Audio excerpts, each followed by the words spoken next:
Assalamualaikum warahmatullahi wabarakatuh. Alhamdulillahirabbil alamin wa bihi nasta'in ala umuri dunya din. Salatu wassalamu ala asyrafil anbiya wal mursalin nabiyina rasulina Muhammad wa ala alihi wa ashabihi ajma'in. Qala Allah Ta'ala fil Qur'an al-Azim ba'da a'udzu billahi minasyaitonir rajim. Duribat 'alaihimud dhillatu aynama thuqifu illa bihablin minallah wa hablin minan nas wa ba'u bi ghadabin minallah wa duribat 'alaihimul maskanah. Dzalika bi annahum kanu yakfuruna bi ayatillah wa yaqtuluna al-anbiya'a bighairi al-haqq. Dzalika bima 'asaw wa kanu ya'tadun. Yang bermaksud telah ditimpakan ke atas mereka, yakni manusia, di mana sahaja mereka berada, kehinaan, kecuali gantung dengan tali daripada Allah dan tali daripada manusia. Mereka kembali menemui Allah kelak dengan membawa kemurkaan daripada Allah dan ditimpakan ke atas mereka kefakiran, kemiskinan, kepapaan. Yang sebab itu oleh kerana mereka kufur dengan ayat-ayat Allah, mereka membunuh para nabi tanpa kebenaran. Yang sebab itu oleh kerana mereka menderhaka kepada Allah dan adalah mereka melampaui batas. Ali Imran 112. Saudara-saudaraku seiman dan seagama, semoga Allah sentiasa memberkati kita, menerima amal baik kita, dan mengampunkan dosa-dosa dan kesalahan kita. Amin ya rabbal alamin.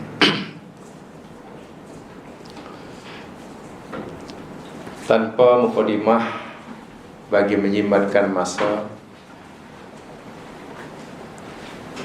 saya ingin mengajak jemaah sekalian tentang hari ini untuk melihat, mengkaji ibadah puasa dari aspek hablum minallah dan hablum minannas. Di dalam ayat yang dibacakan tadi berisikan peringatan, bahkan amaran yang boleh dikatakan sangat-sangat keras. Di mana saja manusia hidup, orang dulu atau sekarang, pasti akan ditimpakan kehinaan. Keras sekali itu. Kecuali mereka yang berpegang dengan tali Allah dan dengan tali daripada manusia. Walaupun ayat ini mempunyai pelbagai makna dan penafsiran sebagaimana yang disampaikan oleh mufassir-mufassir dahulu, salah satu daripada message yang disampaikan oleh ini ialah hablum minallah, bahwa Islam ini mempunyai apa yang dipanggil dimensi ritual. Hablum minallah. Hablum minan nas, Islam banyak juga bicara tentang dimensi sosial. Hablum minallah, dimensi ritual, hubungan kita yang bersifat vertikal dengan Allah. Dan hablum minan nas, amalan-amalan perbuatan kita yang mempunyai dampak langsung, manfaat langsung, dapat dirasai oleh sesama umat manusia khasnya, bahkan sesama makhluk Allah yang lain. Sebagai orang Islam, tidak harus menumpukan kesalehan individual, meningkatkan kuantiti dan kualiti ibadah ritual semata-mata, tapi orang Islam juga hendaklah meningkatkan kesalehan sosial, meningkatkan kuantiti dan kualiti ibadah sosial. Ibadah Ramadan khasnya puasa, maksud saya, dengan tegas dan jelas mengajarkan dua dimensi ini. Walaupun kita tahu Islam adalah agama yang multidimensional. Ada dimensi ritual, dimensi sosial, dimensi historical, dimensi intelektual, dimensi mystikal, dan banyak lagi. Nah, tentang puasa yang sedang kita jalani sekarang ini, Allah mau dengan ibadah puasa kita dapat mengharmonikan hubungan kita dengan Allah, Alhamdulillah, dan dapat mengharmonikan hubungan sesama kita manusia. Sebetulnya kalau dalam bahasa Arab tajuk ini puasa antara dimensi ritual dan sosial, kalau dalam bahasa Arabnya yakni at-ta'zim li amrillah, mengagungkan perintah Allah, wasyafaqah ala khalqillah, dan mengasihi, bersifat santun dan kasih, bersikap peduli kepada sesama makhluk Allah. Jadi kalau dikatakan soleh, bukan hanya soleh dalam hubungannya kepada Allah sahaja yang bersifat vertikal, tapi juga soleh dalam kaitan hubungannya sesama manusia. Istilah yang mudah diingat mungkin solihun kamilun. Solihun kamilun. Sebab kalau hanya soleh hubungannya dengan Allah, tapi tidak soleh dalam masalah sosial, yaitu baru so namanya. Baru so, bukan soleh, baru so. Jadi solihun kamilun. Dengan Allah hubungannya sangat-sangat harmoni, ritualnya hebat, hubungannya sesama manusia juga sangat-sangat harmoni, sosialnya pun luar biasa. Solihun kamilun. Kalau dipelat yang Melayu, salih kamil. Ya iya kan? Solihun kamilun, pelat Melayu, salih kamil. Baik, saya tentukan ayatnya. Coba ya lihat. Saya coba meringkaskan sebab ini tentu masa sangat terhad. Walaupun sebenarnya tajuk ini sangat luas. Sangat luas. Bahkan saya menyampaikan di kelas yang lain sudah siri yang ke-7 kalau tidak salah, tapi dengan tajuk maknanya sama, tapi tajuknya saya tukar yang kekinian lah. Tajuknya yakni membumikan bahasa langit. Lagi bingung kan memahami. Memang sengaja saya buat tajuk seperti itu, membumikan bahasa langit. Bahasa langit. Jadi tak ada kearab-arabannya. Walaupun belajar agama Islam, tidak adalah berbau-bau Arab. Membumikan bahasa langit. Quran itu firman siapa ya? Allah kan? Atau bahasa manusia? Bahasa Allah. Jadi kalau itu Quran itu bahasa langit atau bahasa bumi? Bahasa mudahnya bahasa langit kan? Nah, itu bahasa langit lah. Kita bumikan sehingga Quran kita tidak hanya perlakukan sebagai sumber pahala bila kita membacanya. Yang penting baca ini dapat pahala, hati tenang. Quran dibaca hanya untuk awet muda. Quran dibaca untuk halu hantu. Quran dibaca hanya untuk mengasap rumah, kasih rumah berasap, housewarming lah. Housewarming itu kasih rumah berasap. Bukan. Quran mesti dibumikan, dizahirkan, dipraktikan dalam kehidupan sehingga nampak. Ingat dalam hadis Nabi yang saya yakin semua sudah belajar, ketika Rasulullah SAW ditanya, ketika Aisyah radhiyallahu anha ditanya oleh sahabat yang ingin mengetahui bagaimana keadaan, perilaku, kehidupan sehari-hari Rasulullah. Tentu susah nak menjelaskan ya bagaimana kehebatan gaya hidup Nabi. Tapi Ummul Mukminin yang sangat bijak ini menjawab dengan jawaban yang pendek tetapi padat. Wa kana akhlaquhu sallallahu alaihi wasallam Al-Qur'an. Bayangkan. Dan adalah akhlak Rasulullah SAW itu Al-Qur'an. Mana Quran, Nabi adalah Quran berjalan. Itu yang saya maksudkan membumikan bahasa Nabi. Tindak tanduk Nabi, semua yang ada dalam Quran Nabi sudah praktikkan. Tidak ada satupun apa yang Allah perintahkan atau apa yang Allah tegah dalam Quran melainkan Nabi telah ajarkan. Bila Quran katalah jangan kamu mengupat, ya Nabi akan tinggal mengupatlah. Kita kan belum. Ayat dibaca wala tajassasu wala yaqtab ba'dukum ba'dha. Janganlah mengumpat seorang kamu. Maukah seorang kamu makan bangkai saudaranya yang telah mati? Shadaqallahul azim. Baca dengan makhraj betul. Makhrajnya betul. Wala yaqtab ba'dukum ba'dha. Tapi shadaqallahul azim. Kemudian tanya, kawan kita yang sebelah itu macam mana? Belagak sungguh dia. Coba, apa itu Quran sudah di bumi? Atau jangan Quran masih di Surah Muntaha? Kita tak nak macam itu.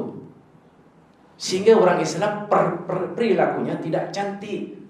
Walaupun mungkin dia mengaji Al-Quran. Ingat, ini Quran firman Allah untuk kita. Allah tidak punya apa-apa kepentingan sikit pun dengan menggunakan Al-Quran. Allah tak dapat manfaat jika semua ikut Quran. Allah tidak rugi jika semua menentang Quran. Quran 100% untuk kita. Ini tidak lepas baca ayat larangan mengumpat, lepas itu sambung pula mengumpat. Macam mana? Jadi kita tidak mau. Dan kita ingin ambil pengajaran ini daripada ibadah puasa. Coba jemaah lihat ayat puasa, yakni yang saya kira semua telah diajar, surah Al-Baqarah ayat 184. Kita ringkas saja. Al-Baqarah 184.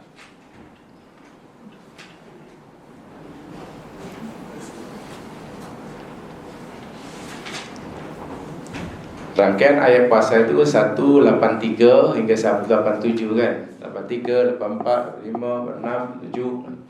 Nah, dalam 184 itu sambungan daripada ayat pertama, ayyaman ma'dudah, puasa difardukan pada hari tertentu saja. Dan Allah berfirman, ini di ayatnya. Faman kana minkum maridun, siapa saja di antara kamu yang sedang sakit sehingga tidak boleh berpuasa atau berat berpuasa, aw ala safarin, atau dia sedang dalam musafir perjalanan, ya. Kemudian ia memilih untuk berbuka, maka hendaklah ia membayarnya pada hari-hari yang lain sejumlah hari yang ia berbuka. Fa'iddatu min ayyamin ukhra. Kita tahu sakit yang masuk dah kaji ayat ini dan pelaksanaan yang lain. Orang sakit atau orang musafir wajib puasa atau tidak ya? Orang sakit, orang musafir wajib puasa atau tidak? Wajib. Hanya perlu 2 kali jawab, wajib dan tidak. Pas betul. Hah? Wajib. Kalau tidak wajib, tak punya hutang apa-apa. Elok Ramadan sakit semua aja, tak ada masalah. Wajib, tetapi dibenarkan untuk berbuka. Itu ayatnya berbunyi begitu. Orang sakit, orang musafir wajib puasa, tapi diharuskan. Allah benarkan untuk buka. Bukan diwajibkan ya, diharuskan buka. Sebab itu jika orang musafir memilih untuk berbuka, Allah kata gantilah pada hari yang lain, gitu kan? Oke, kemudian wa 'alal ladzina yutiqunahu fidyatun ta'am miskin. Ada golongan lain. Dan atas orang-orang yang berat, yutiqunahu, merasa berat, tak larat, tidak berupaya melaksanakan ibadah puasa, memang tak boleh. Berat semua, mungkin karena faktor usia, ya, mungkin karena penyakit yang memang tak memungkinkannya berpuasa. Ya, pokoknya penyakit gas punya trik lah. Nama penyakit itu gas punya trik. Coba kalau orang punya penyakit gas punya trik, bila boleh puasa? Ramadan tak boleh. Nanti hari raya tak boleh. Bulan September tak boleh. Memang memanjang, bangsa tak boleh. Nah, pada orang seperti ini, Allah suruh ganti puasanya. Allah seakan-akan tak payah puasalah. Fidyatun ta'amu miskin. Fidyah berupa memberi makanan kepada orang miskin. Fidyah, apa fidyah maknanya? Apa aja fidyah? Memberi makan. Fidyah, mana apa fidyah? Orang dia panggil fidyah.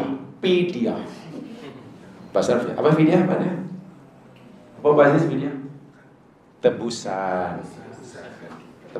Fidyah itu tebusan. Jadi Allah kata tengok, ini penting. Inilah yang saya ingin kita bicarakan nih. Antara dimensi ritual dan dimensi sosial. Antara hablum minallah dan hablum minannas. Antara ta'zim li amrillah, mengagungkan perintah Allah, dan asyafaqah ala khalqillah. Baik. Puasa aja Mas Kinan, yang kita puasa ini hak Allah atau hak manusia? Kita dialog saja, relax ya, tak payah terlalu tegang. Nanti malah mengantuk. Puasa ini hak Allah atau hak manusia? Hak Allah. Puasa ini ibadah ritual atau sosial? Tidak puasa, kita puasa ritual ya, ritual. Jadi kita ingin menjalin keharmonian hubungan kita dengan Allah. Itu puasa kan? Jadi dia hak Allah. Tiba-tiba Allah kata, siapa saja yang tak larat, tak mampu memberikan apa yang jadi hak aku. Orang yang tak puasa, yang tak boleh berpuasa, mana tak mampu memberikan apa jadi hak Allah kan? Allah tak suruh menggantinya dengan qiyamul lail 1 bulan. Tak ada. Orang yang telat puasa, Allah tak suruh menggantinya dengan pergi umrah tiap bulan. Tak ada. So, adakah orang pergi umrah tiap bulan? Ada. Dia mau tawaf? Allah tak suruh menggantinya untuk ganti dengan khatam Quran. Tak ada. Sebab umrah ke khatam Quran ke apa lagi? Banyak qiyamul lail itu ritual juga. Sedangkan apa nama tadi? Puasa pun ibadah ritual. Orang yang gagal melaksanakan ibadah ritual, Allah tidak suruh menggantinya dengan ibadah ritual. Sebenarnya Allah suruh ganti dengan ibadah bagi makan. Nama ibadah itu? Ya, bagi makan dan miskin namanya ibadah apa itu? Sosial. Bagus. Tengok. Siapa yang gagal melaksanakan ibadah yang ada hubung kait hablum minallah, Allah kata gantilah dengan melakukan ibadah yang ada hubung kait hablum. Ini poin yang sangat-sangat penting. Gagal melakukan ritual, Allah suruh ganti dengan melakukan ibadah sosial. Kecacatan ritual seseorang boleh disempurnakan dengan kelebihan ibadah sosial. Tapi tidak sebaliknya. Tidak sebaliknya. Orang yang cacat sosialnya tidak boleh digantinya dengan ritual. Contoh, kita katalah punya masalah sosial sama manusia. Kenapa? Enggan bayar hutang dia. Kita hutang, bukan main. Masa hutang lemah lembut bukan main. Tiba bayar, Kita bayar aja, tampal sini koyok sini pura-pura demam. Minta maaf lah je, demam lah je, lagi. Yang minta hutang balik, cabut lagi. Jadi sihat. Kan? Bila kita tak bayar hutang, kan? Enggan bayar hutang, itu jenayah sosial atau jenayah ritual? Sosial. Kan orang yang teraniaya kan? Bila maknanya sosial kita cacat, kita tidak boleh menggantinya, kecacatan sosial, kita tidak boleh menggantinya dengan melakukan ibadah ritual. Solatlah qiyam mulai 1 bulan, dosa kita menganiaya orang tak bayar itu tidak akan diampun. Ya, itu hebatnya sosial itu seperti ini. Sangat penting. Tapi kadang orang lebih takut melakukan dosa-dosa ritual, walau itu memang patut takut, dan kurang takut melakukan dosa-dosa baik. Contoh yang mungkin agak keras lah, tapi contohnya tidak ada di negeri ini ya. Di Malaysia alhamdulillah. Ini contoh orang Muslim Myanmar, Kamboja itu adalah. Baik, agak-agak orang Islam ya merasa takut, malu jika sekiranya diketahui oleh orang lain makan daging babi. Agak-agak. Jika orang Islam didapati makan daging babi, agak ada rasa malu atau apa ini? Malu ya, hilang harga diri ya, dan pasti takut kan? Pasti takut orang Islam makan daging babi. Jangankan makan daging babi, nyentuh pun tak berani. Pasti itu. Dan itu bagus. Itu imannya kuat tuh maknanya. Imannya kuat karena dia takut sungguh dengan makan daging babi. Baik. Pertanyaan saya, bila orang Islam, seorang mukmin itu makan daging babi, agak-agak apa yang kerugian apa yang ditanggung, yang dialami oleh masyarakat lain di kampung itu? Di kampung itu ada Pak Haji makan sate baby. Ya biar sopan sikit lah, baby. Bila makan babi, agak-agak jiran-jiran rasa teraniaya atau rasa rugi apa kayaknya? Ada kesan kerugian yang dialami oleh jiran? Tak ada kan? Tapi saya yakin setiap orang Islam pasti takut makan babi kan? Kalau itu makan babi itu jenayah sosial atau jenayah ritual? Lebih kepada jenayah apa?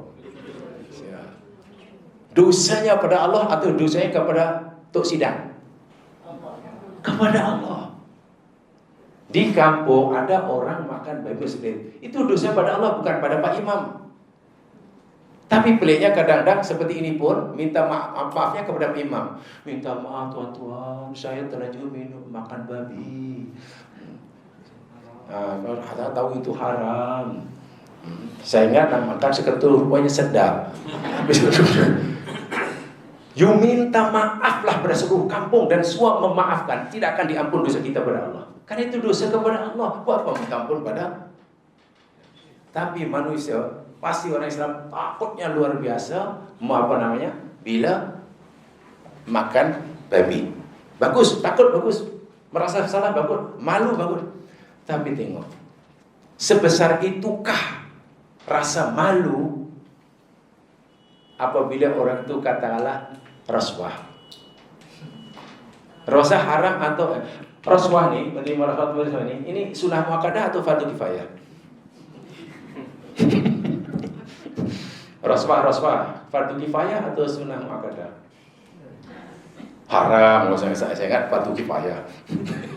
Haram kan? Baik, kalau orang itu rasuah, ada tak dia merugikan orang lain atau tidak? Betul. Madaratnya pada masyarakat. Kalau itu orang yang rasuah itu sebetulnya ritualnya yang cacat atau sosialnya yang cacat? Sosialnya. Betul ya, dosa pada Allah, betul. Tapi tengok, orang lebih takut makan daging babi, dan itu bagus karena takut tuh, bagus karena haramnya, daripada rasuah selambu. Ya, bye-bye. Wah, kalau orang makan babi dosanya pada Allah cukup Ada yang mohon ampun padahal kalau perlu menangis-nangis atas tikar sembahyang, insya Allah Allah ampunkan. Tapi dosa rasuah tak terampun walaupun dengan sholat taubat selama 61 hari. Takkan diampun walaupun pergi haji tiap tahun. Inilah yang saya sampaikan. Jadi ramai orang yang mengabaikan, menganggap remeh jenayah sosial. Wah, ini luar biasa ini. Quran tadi beritahu kita, bila orang cacat ritualnya, gagal memberikan apa yang jadi hak Allah, jadi ritual, Allah suruh ganti dengan sosial. Sebaliknya, bila orang cacat sosialnya, tidak boleh diganti dengan ritual. Islam maunya kedua-duanya itu cantik. Cantik hubungan dengan Allah dan semua manusia. Betul? Paham ya seperti itu ya? Ini dari ini. Baik, sekarang contohnya. Ya mas sekalian, dan ini saya yakin semua sudah diketahui, dipelajari sama lah. Pada zaman Rasulullah SAW atau sabda Nabi SAW berkaitan dengan puasa, baginda Nabi memberi ingatan kepada umatnya dalam hadis yang diberikan oleh Ibnu Huzaimah, Ibnu Hibban, Imam Hakim dalam Mustadraknya, dan dinilai Sahih Nasir Al-Albani daripada sahabat Abi Hurairah radhiyallahu an. Jadi hadisnya tidak perlu diragui. Dan hadis sangat populer. Baginda Nabi bersabda, "Laisa siyamu minal akli wasyurbi." Bukanlah puasa itu sekadar menahan diri daripada makan dan minum. Innamas siyamu minal lagwi warrafathi. Hanya saja puasa itu juga menahan diri daripada melakukan perbuatan lagho dan berkata kotor lagi keji.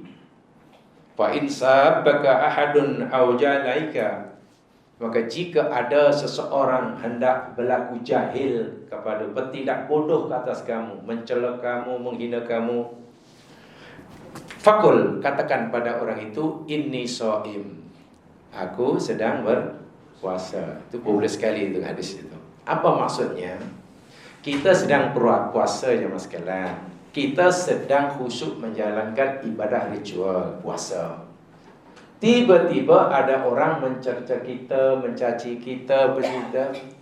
Nabi kata, beritahu sajalah pada dia orang, tolonglah jangan hina saya, janganlah kutuk saya, janganlah tertawakan saya puasa. Ya puasa. Maksudnya apa? Jangankan kita nak mencela orang ketika kita puasa, membalas celaan orang pun Nabi tidak benarkan. Paham ya?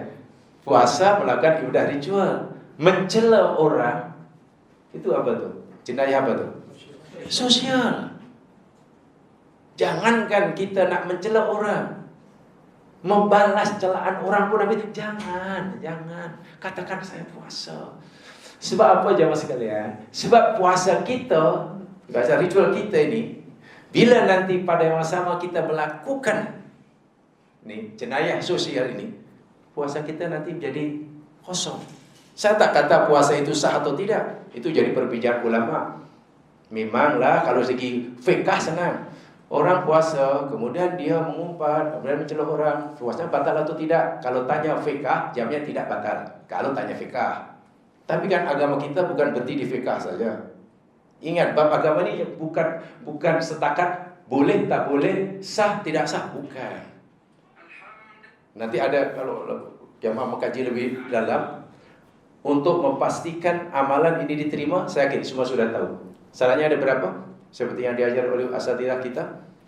Untuk membolehkan amal kita diterima oleh Allah, ada dua kan secara umum. Satu, ikhlas kerana Allah, khalis. Kedua, ittiba Nabi, soleh, senang. Khalis dan soleh, itu aja. Kita buat ikhlas kerana Allah, dan cara kita melakukannya mesti soleh. Dikira soleh bila menepati 7 ajar agama. Okey ya. Kalau itu dipenuhi, mana amal kita sah dan diterima. Yakin ya? Sah diterima. Sebab ada amal yang sah tapi tidak diterima. Macam mana tu? Solatnya daripada takbiratul ihram hingga assalamualaikum 100%. Kata anak muda, secibik macam solat Nabi. Dia solat daripada takbiratul ihram hingga assalamualaikum secibik macam solat Nabi. Solatnya sah atau tidak? Sah. Tapi dilakukan bukan karena Allah. Diterima atau tidak? Tak. Itu nama sah tapi tadi. Lalu apa kesan hukumnya? Sah tapi tak diterima. Kalau orang solatnya tidak sah tapi karena Allah, diterima atau tidak? Solatnya tidak sah. Ya apa tidak sahnya? Dia solat subuh 6 rakaat. Karena rajin kan tengah semangat baru keluar hospital sehat. Rukuk 3 kali. Orang bangun daripada rukuk, i'tidal, sami Allah liman hamidah. Karena dia ingin terlalu kreatif dan inovatif, dia bangun benar inna lillahi wa inna ilaihi raji'un, katakanlah. Sah atau tidak? Tapi ikhlas karena Allah, diterima atau tidak? Tak diterima juga, kan? Tak sah tapi karena Allah, tak diterima. Yang ini sah tapi bukan karena Allah, tak diterima, kan? Tak diterima. Hanya orang itu dianggap dari suku fikah nih. Fikah ni senang jam sekali. Fikah dulu kamu zahir. Sangat mudah, tidak perlu bertekak. Sah maksudnya orang itu gugur kewajiban solatnya. Dia tidak perlu mengulangi. Di akhirat nanti dihisab oleh Allah, diperlakukan sebagai orang yang solat tetapi tidak diterima. Bukan diperlakukan sebagai orang yang tak solat. Dia seorang musalli tapi tidak terima. Bukan orang yang tarikus solat. Baik, itu kita tahu. Saya yakin semua sudah khatam semua. Mesti akidahnya betul sehingga khalis.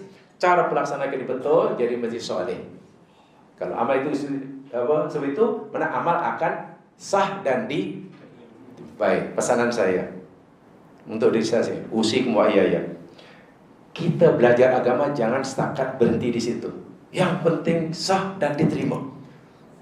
Kita fikir kalau amal itu sah diterima, di akhirat agaknya beruntung ataupun rugi. Sah dan diterima. Beruntung. Pahalanya ditunjukkan di akhirat. Segunung paling. Ini pahala kamu, ini pahala salat. Agar orang itu tersenyum kegembiraan atau menangis. Senyum, kan? Tapi ingat, boleh jadi amal yang sah dan diterima pahala banyak itu tidak memberi manfaat sikit pun kepada pelakunya. Boleh jadi. Bukan boleh jadi, Nabi beritahu kita. Macam mana amal diterima dan sah pahala banyak yang dia mungkin sudah mulai berkira sekejap lagi, selangkah lagi masuk surga, tiba-tiba tidak bermanfaat sikit pun. Apa puncanya? Karena ia mempunyai kecacatan sosial.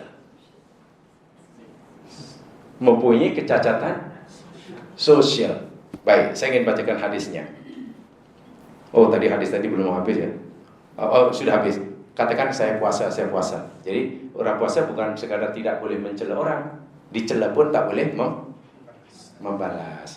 Tapi jangan ya kena terus kata ini so'im lah, janganlah, tolonglah saya puasa, jangan terus inilah. Tapi kalau you nak gaduh tunggu lepas Isya. Ya jangan. Ini serupa aja. Tapi lepas Isya masih puasa. Tak boleh. Tak betul. Kalau nak gaduh sangat tunggu nanti pagi raya. Itu boleh. Bukan begitu maksudnya. Baik, hadis ini populer tapi kadang kurang diambil berat. Saya tak kata tidak, kurang dijelaskan. Bahkan, maaf ya, ini nanti pengalaman pribadi. Dulu semasa masih menuntut pensarah hadis kami, kita mengaji hadis ini bersiri-siri uraian dia. Hadis itu biasa tapi bersiri-siri dalam menyampaikan kuliahnya. Jadi hadis yang dikatakan oleh Imam Muslim, sahih hadisnya daripada Abu Hurairah, terkenal sebagai hadis muflis. Benar kan? Hadis muflis. Saya ingat ini bersiri-siri dulu bersarah kami berhadis menjelaskannya. Nabi bersabda begini, atadruna manil muflis? Hei kamu semua sahabatku, kamu tahu tak siapa orang yang muflis itu? Muflis mana orang yang bankrupt. Tak ada fulus. Boleh ada fulus, tak ada fulus. Yang bankrupt, bangkrut. Bankrupt atau bangkrut. Bancarota asalnya. Bancarota, bangkrut, orang putih panggil bankrupt. Sahabat menjawab seperti mana apa yang kita fikirlah. Oh, orang muflis ya Rasul, al-muflisu fina, orang muflis di antara kita kami ialah malla dirhama wala dinaro wala mata. Orang muflis yakni orang yang tak ada dinar, tak ada dirham, tak ada harta. Betul kan? Kan itu kan pengertian muflis menurut kebanyakan kita kan. Sahabat pun macam itulah jawaban dia ditanya oleh Nabi. Muflis itu orang yang tak punya apa-apa, ya Rasul. Dinar, dirham tak ada, ya apa-apa kedana, muflis lah. Nabi beritahu, oh bukan itu yang aku maksudkan. Jawaban kamu tidak salah kalau itu definisi muflis untuk hal dunia. Muflis dunia kecil. Bulan ini muflis, minggu depan insya Allah kaya raya. Tahun ini lingkup, tunggu tahun depan, jadi jutawan. Boleh jadi. Yang aku maksud ini muflis yang di sana, bukan di sini. Nabi beritahu al-muflisu innal muflisa min ummati. Sesungguhnya orang muflis dari umatku itu ialah ya'ti yaumal qiyamati bisolatin wa siyamin wa zakatin wa ya'ti wa qasdana. Yani umatku datang umatku pada hari kiamat nanti dengan membawa pahala solatnya. Kalau itu solatnya diterima atau tidak? Diterima. Membawa pahala puasanya, zakatnya, dan macam-macam. Nah, ini sebenarnya Nabi menyebut ibadah-ibadah yang asas ya. Sehingga dalam sarahnya maksudnya dia pergi akhir nanti membawa banyak pahala karena semua amal ibadahnya diterima. Dan pahalanya telah dinampakkan depan matanya. Tentu gembiranya orang luar biasa ini. Sungguh luar biasa. Saya katakan mungkin sudah mulai berkira agak ya bilik nomor berapa di surga. Mungkin. Tapi ingat, depannya lagi, langkah lagi itu ada checkpoint terakhir. Istilahnya. Ada checkpoint terakhir. Itu ada dalam tafsir surah Al-Fatihah. Kalau jamaah ingin lihat di sana ada kisos di akhir itu ada tafsir dalam surah Al-Fatihah. Dalam tafsir Maliki Yaumiddin. Begitu dah mulai berangan-angan nak masuk surga karena pahalanya banyak, semua diterima. Maknanya amalnya semua khalis dan soleh lillahi ta'ala dan ittiba' sunnah. Tapi lupa, walaupun amal diterima rupa tidak bermanfaat. Karena begitu masuk checkpoint berikutnya, wa qad syatama hadza wa qadhafa hadza wa kalama hadza wa safaka hadza wa darba hadza. Nabi sebut. Ini sekarang contoh.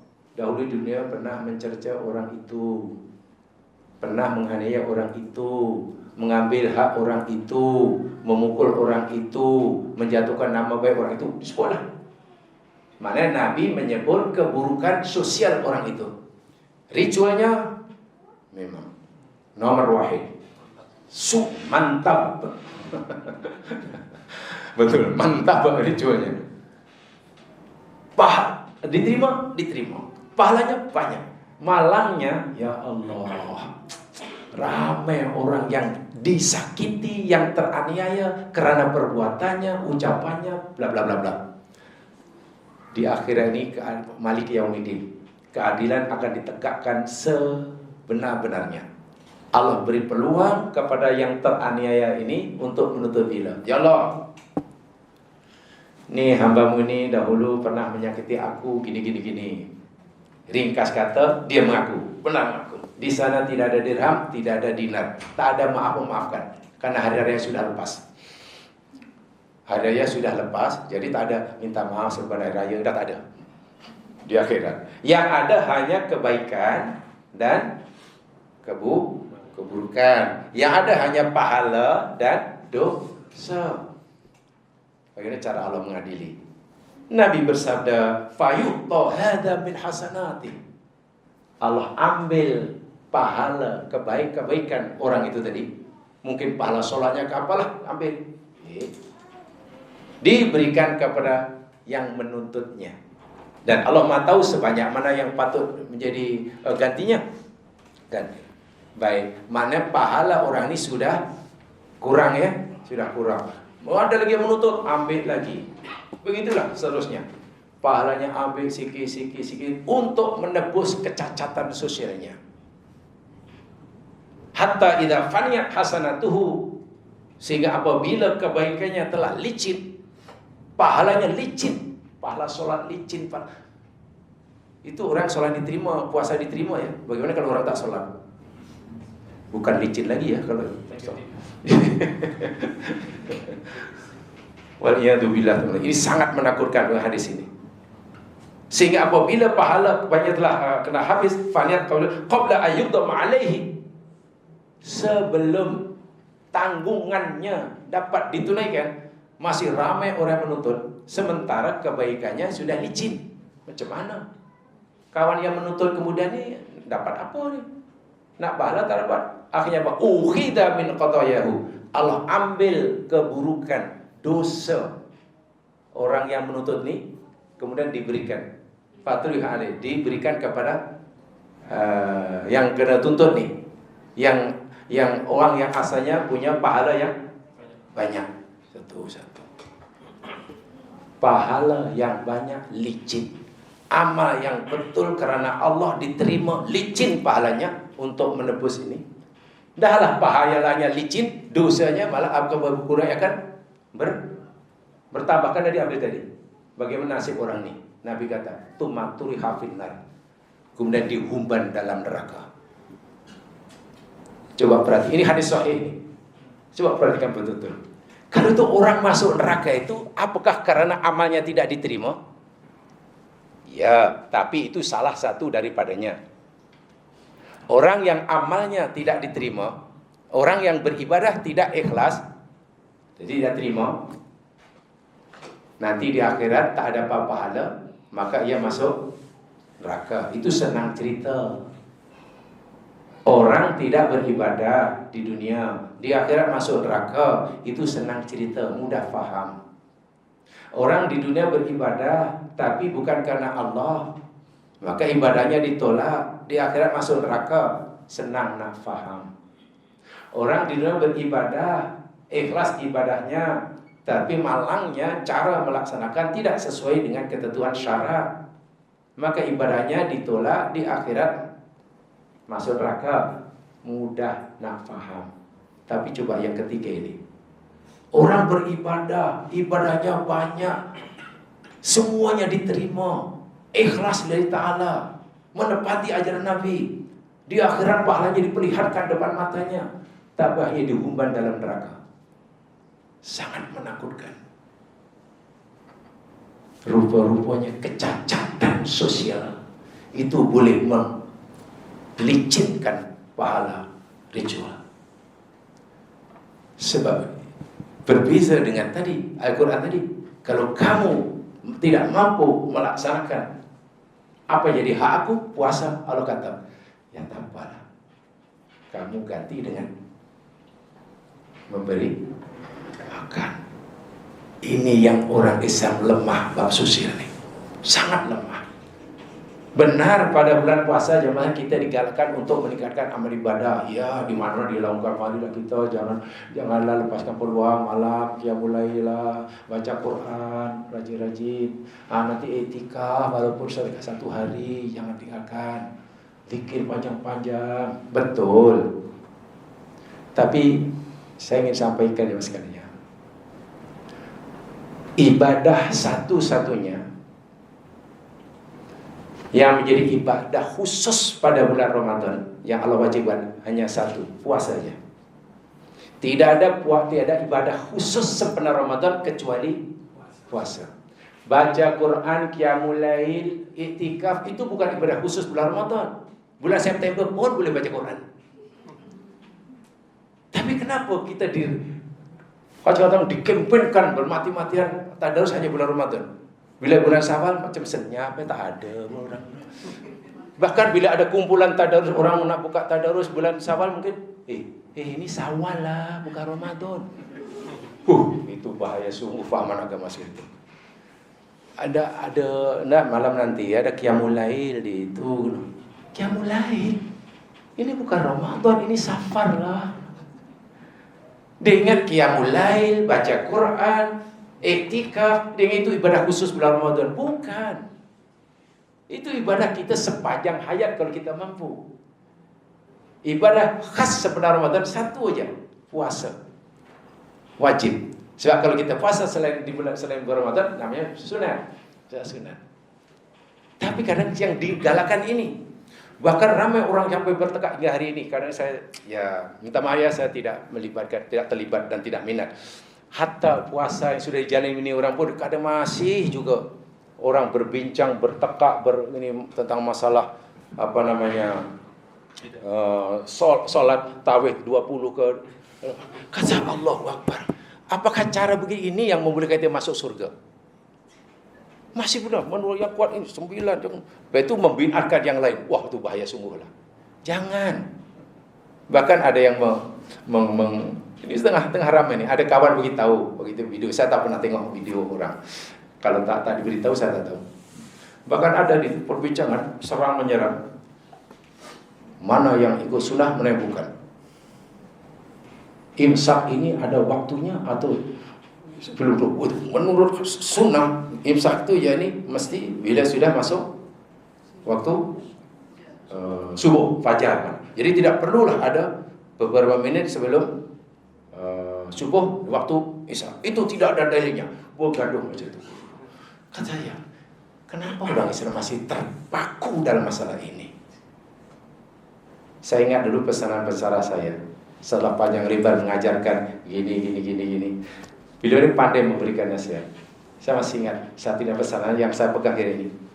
Nanti bila kamu sudah hidup di tengah masyarakat, jangan kamu terus-menerus bertekak tentang masalah azan sehingga terlepas waktu sholat. Faham maksudnya? Jangan bertekak masalah azan hingga terlepas waktu sholat. Sebab yang kata azan itu mesti di atas menara. Sebab sunnah Nabi naik menara. Sekarang tak ada sebab semua gayat. Macam mana? Tak bolehkah dengan speaker? Mana boleh? Yang sunnah dan kena tangan mesti di sini. Habis kalau di sini, tak sunnah. Hayyalah solat mesti ke sini. Hayyalah solat. Walaupun dia tak ada orang. Bertekak, tak boleh, mesti begini. Sehingga waktu maghrib dah habis. Coba, macam itu kan agama yang nak kita perjuangkan. Saya tak kata membicarakan mana betul itu tak boleh. Boleh. Ini pernah berlaku ya masih. Tapi yang cerita kawan saya. Mudah-mudahan Allah ampunkan dosanya, namanya Ustaz Sabarudin. Dulu belajar di Makkah. Pernah di kawan kita yang mengajar di Perak. Di betul di tempat dia, di kampung dia. Jadi bulan Ramadan tu orang gaduh di masjid. Ada 2 kumpulan.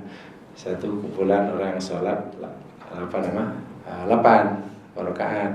Yang satu 20 rakaat. Masing-masing mendakwah ini yang kalau sholat hanya 8 rakaat itu bukan tarawih.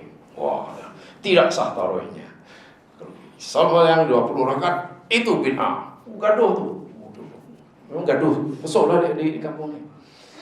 Ada orang yang faham agama sekaligus jadi bijak. Bukan hanya pandai, tapi juga bijak. Datang semua ditemui. Beginilah aja lah, bapak-bapak, saya mau tanya pada semalam. Kepada awak yang berpendapat sholat tarawih itu yang ikut Nabi ya di 8. Saya nak tanya awak lah. Hukum sholat tarawih ini wajib atau sunat ya? Kata yang 8, sunat. Sunat ya. Jadi kalau orang tak sholat tarawih itu kira dosa atau tidak? Ya tidaklah, namanya sunat. Oh gitu. Kepada yang sembahyang 20, sembahyang tarawih 20 ini tarawih sunat ataupun sunat. Kalau orang tak sholat tarawih, ya tak apa, namanya sunat. Oke, semua mengaku itu sunat kan? Atau ada yang benar wajib sholat tarawih? Kalau wajib ada untuk dia sendiri aja gitu lah. Kalau wajib punya, suruh dia sendiri yang sholat. Kemudian setelah itu ditanya, saya tanya, apa hukum bergaduh, meninggikan suara, bercakaran sama muslim dalam masjid? Kumpulan pertama, haram. Kumpulan kedua, haram. Nah sekarang kamu tahu apa maksud saya? Iya. Tengok, kita rela melakukan dengan senang hati melakukan yang haram karena mempertahankan pendapat yang sifatnya sunnah. Sampai bila orang, dan yang diperbincangkan itu sentiasa masalah ritual. Dia lupa ritual secantik manapun, sehebat manapun, sebanyak manapun pahalanya, boleh ranap bila sosialnya cacat. Hadisnya sahih. Jadi jangan fikir bila ibadah kita ikhlas dan sah mesti Allah pasti terima dan dapat pahala, betul. Tapi belum tentu memberikan manfaat. Boleh jadi tidak bermanfaat kalau kita masih punya masalah sosial. Dan yang disebut Nabi tadi masalah sosial, dia ngaco itu, dia fitnah itu, hingga mati tidak. Sebanyak manapun pahala solatnya, pahala ibadahnya, pahalanya, tidak mampu menutupinya, bahkan licin. Hadis paling bagi saya, mulai daripada belajar hadis dulu, ini termasuk hadis yang saya minat karena sangat menakutkan. Iya ya, jangan-jangan walaupun sudah 1 bulan kita coba meningkatkan kuantiti dan quality ibadah ritual, tapi jangan-jangan sosialnya malah teruk. Sebab itu Nabi amat menggalakkan dalam ibadah Ramadan sebab kita bersama ini bukan sekadar meningkatkan quality dan quantity ritual, tapi juga meningkatkan quality dan quantity sosial. Satu di antara hadisnya yang saya juga telah dipelajari atau paling tidak jamaah telah mendengarnya. Jadi ketika Rasulullah SAW, ini hadis riwayat Bukhari daripada Ibnu Abbas radhiyallahu anhu, kala Rasulullah SAW ajwadun nas, adalah Nabi SAW ini orang yang paling dermawan. Ajwad itu paling dermawan, bukan hanya setengah dermawan, memang hyper dermawan. Dan jamaah boleh baca dalam sirah bagaimana orang mu'alaf minta sesuatu pada Nabi, Nabi sentiasa bagi. Bahkan ketika dia minta kambing yang ada di antara 2 bukit, Nabi suruh ambil semuanya. Orang terpukau dengan kedeman Nabi, akhirnya balik jumpa kaumnya. Hei kawan, aslimu, masuklah ke dalam agama Islam. Rupanya Muhammad ini kalau kita minta, dia bagi dan dia tak takut fakir. Akhirnya ramai orang memeluk agama Islam. Walaupun mungkin niat awalnya memeluk agama Islam karena Anas bin Malik yang menjadi perawi hadis itu berkomentar, dahulu ada orang memeluk agama Islam karena harta, karena minta dapat, seronok kan. Tapi setelah jadi orang Islam, dia mencintai Islam melebihi daripada dunia dan isinya. Jadi rupanya boleh ya berdakwah mengajak orang dengan dibagi, boleh dibagi. Ya mungkin belum ikhlas apa, tapi dalam maksud Islam aja betul-betul. Nabi orang yang paling dermawan. Wa kana ajwadu ma yakunu fi Ramadan hina yalqau Jibril. Dan adalah kedermawanan Nabi, puncak kedermawanan Nabi yakni pada bulan Ramadan. Ini maknanya bulan Syawal Nabi dermawan, Dzulqa'dah, Dzulhijjah, Muharram, Safar, awal, akhir, Sa'ban, Rajab, Sa'ban, Nabi dermawan. Kemuncak kedermawanannya pada bulan Ramadan. Ingat, dermawan ini apa? Dimensi ritual, sosial. Dan kemuncak kedermawanannya pada bulan Ramadan ketika Nabi sedang berpuasa. Lebih-lebih lagi, hina yalqau Jibril, bila Nabi baru saja malamnya jumpa Jibril. Yang dikenal sekitar Rasulullah talaki dengan Jibril kan. Malamnya Jibril, talaki siangnya kedermawan Nabi. Dikatakan dalam hadis ini Ajwad Bukhari min narihil mursalah. Sifat kedermawanan Nabi lebih dermawan melebihi daripada arih al-mursalah. angin yang mursalah, ditiupkan, dihembuskan. Angin yang berhembus, yang bertiup kuat. Itu maksudnya apa ya? Nabi ini kalau memberi itu lebih dahsyat daripada macam angin yang bertiup. Maknanya sangat tak kira-kira lah, tak banyak fikir lah. Keluar duit banyak, ada tabung amal lalu depan. Mana tadi yang 5 ringgit tadi? Keluar 50 aja, cari macam jadi. Mana tadi? Tak ada, tak jadilah.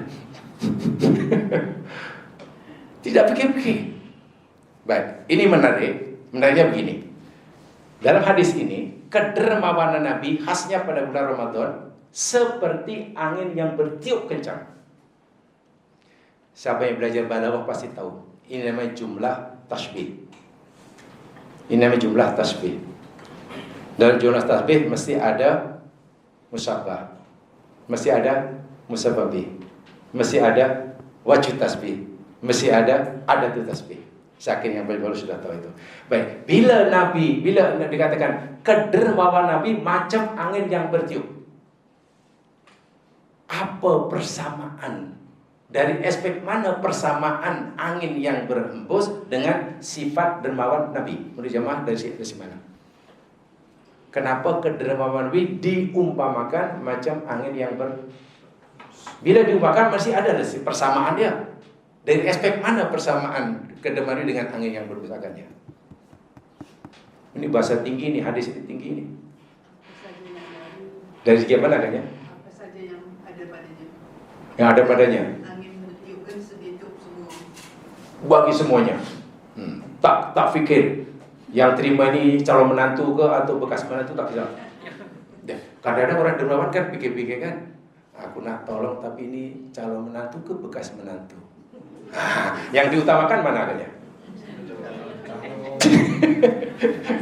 Calon atau bekas? Angin tak pikir begitu. Iya jelas kan? Pertama Nabi akan memberikan pada siapa yang memerlukan. Tidak, ini satu parti dengan saya atau bukan? Ibarat ada orang jatuh lah, eksiden jatuh longkang, nak tolong terus tolong, tak payahlah banyak tanya. Cik, ini macam mana boleh jatuh cik ini? Nak saya nak tanya cik Islam ke atau bukan? Saya Islam cik, tolonglah kaki saya ni nak patah. Tak kejap. Islam apa ni? Islam madhab. Syafi'i, Maliki, mana? Saya Syafi'i. Tak, aswaja ataupun mana? Oh, saya Asy'ariyah. Tak, ni pati apa? Pati Islam atau pati apa? Kawan tu Ustaz mati, kita banyak tanya. Ini bukan sifat Nabi. Bila orang susah terus tolong, tak payah banyak tanya. Itu satu.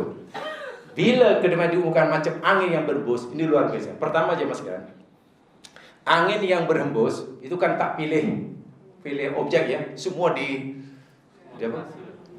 langgar ya kan, dibagi setengah semua lah. Yang keduanya, bila angin itu berhembus, kita nampak tak angin itu? Nampak? Tak nampak. Yang nampak apa? Kesannya kan, ada goyang, ada rasa sejuk. Itulah sifat dermawan Nabi. Nabi ini dermawan sehingga orang yang menerima pun tak tahu siapa yang bagi. Karena Nabi sangat ikhlas. Macam angin itulah. Angin berembus, dia tak mau dilihat siapa dia, tapi nampak kesannya. Ada sampah terbang. Kesannya dapat dirasai oleh yang menerima, walaupun dia tidak tahu siapa yang dan itu adalah ibadah puasa. Karena puasa satu ibadah yang boleh mengajar kita keikhlasan dalam beribadah yang paling mudah.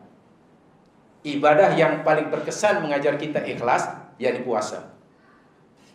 Solat boleh, tapi solat kan ada orang melihat kan. Kalau kita solat ada orang nampak tak? Ada ya. Apalagi lelaki solatnya lebih afdal berjamaah. Zakat ada orang nampak? Zakat. Ada orang tahu nampak? Ada apa tidak yang menerima kan?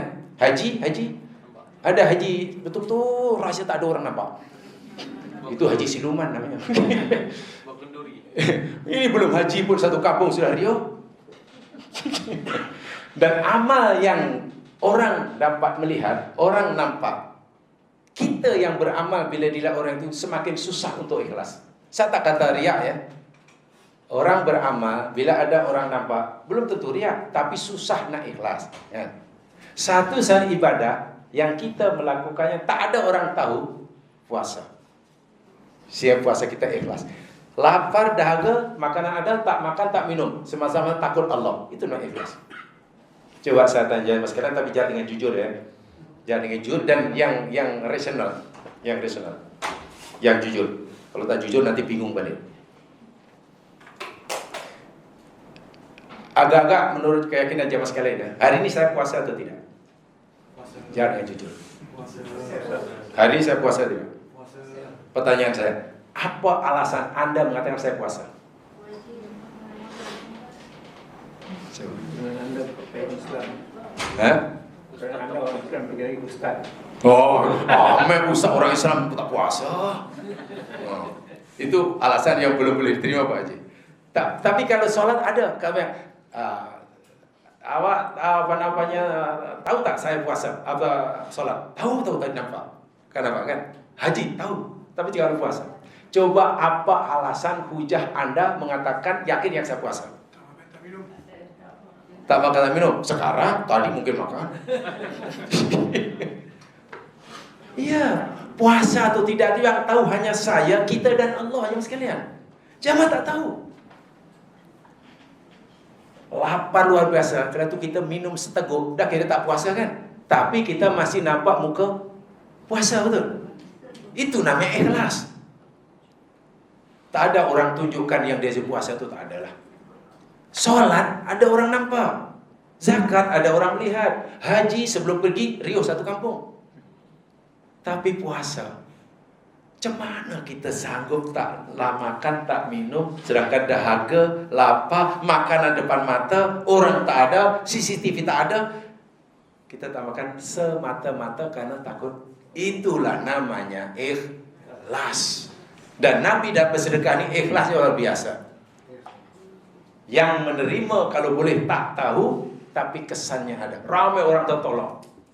Angin berhembus. Itu sosial. Dan Nabi menunjukkan contoh yang luar biasa dalam dimensi sosial semasa Ramadan. Dermawan. Saya kata tadi, di samping kita meningkatkan kualiti dan kuantiti ritual kita, tingkatkanlah ritual kita. Bahasa kita, Nabi ini seorang yang filantropis lah. Apa? Filantropis ya. Ya Haji ya. Yang sangat dermawan dulu. Filantropis. Peduli, pantang tengok orang susah kecuali ditolong. Pantang tengok orang sakit kecuali coba dibantu. Jadi, kenapa? Karena inilah nanti yang akan memberikan kita keuntungan luar biasa. Sebab kalau kita hanya rajin, hebat ritual, sosialnya teruk, kena hadis muflis. Waliyadzubillah. Jadi puasa kena seimbang itu. Kita rajin meningkatkan ritual, tapi juga sosial. Dengar kawan sakit, cepat diziarahi. Dengar kawan orang susah, cepat Hadisnya sangat banyak ritual yang siswa ini sama sekali. Tidak beriman seseorang kamu tidur kenyang sementara jirannya tengok. Nabi nafikan keimanannya. Mengakulah beriman, tapi Nabi kata awak tidak beriman.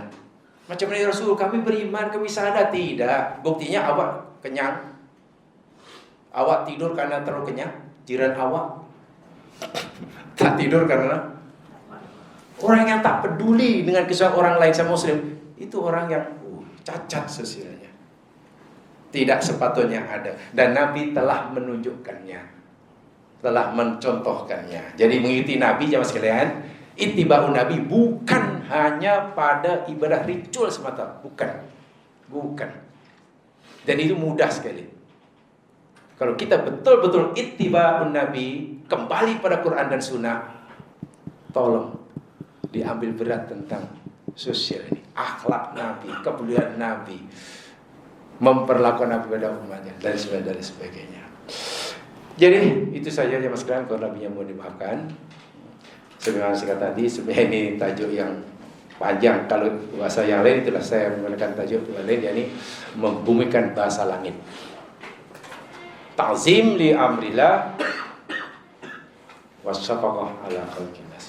Mudah-mudahan memberi manfaat saya menyampaikan, dan boleh harap-harap dapat dimanfaatkan bersama. Yang benar-benar juga kita bermasyari untuk dengan bacaan tasbih farah. Subhanakallahumma wa bihamdika asyhadu an la ilaha illa anta astaghfiruka wa atubu ilaik. A'udzu minasyaitonir rajim. Wal 'ashr innal insana lafi khusr alladziina aamanu was-solihaat tawassaw bil haqq. Assalamualaikum warahmatullahi wabarakatuh.